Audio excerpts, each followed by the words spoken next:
Mrs. Marcos has a conviction, 7 counts in the Sandigan Bayan. Iginiit ng Sandigan Bayan na hindi na pwedeng bawiin ng pamilya Marcos ang mga ari-ariang dineklarang bahagi ng ill-gotten wealth na pinawi ng gobyerno. Klaro ang desisyon ng Sandigan Bayan. Malinaw raw na binuo at kinontrol ng mag-asawang Marcos ang 7 foundations at ang mga hawak nitong mga Swiss bank accounts habang sila po'y nasa poder.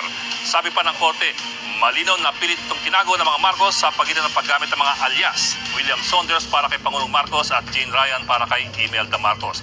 Papalit-palit din ang pangalan ng ilan sa mga foundations na ito para lituhin ang mga investigador. Ito po'y Kung talagang kami mautusan na mag-aresto sa kanya, it will be, unang-una, we have to take into consideration the age. No? In any arrest or any body for that matter, that has to be taken into consideration. The health, the age, isa yun. No? I would like to remind them,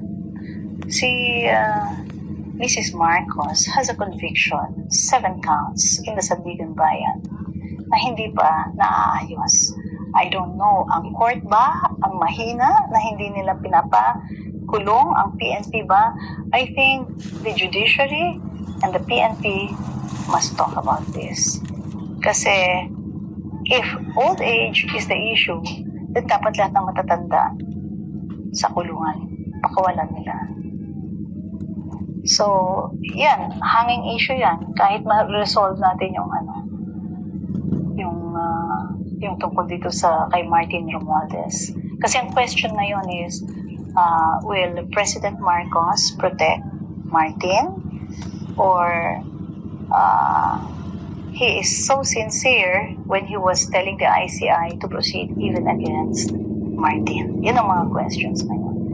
So, may mga may mga kailangan tayong questions. Yung awa ba natin kay Mrs. Marcos is the same awa that allowed the Supreme Court to free and relieve for humanitarian reasons. I dissented in that decision.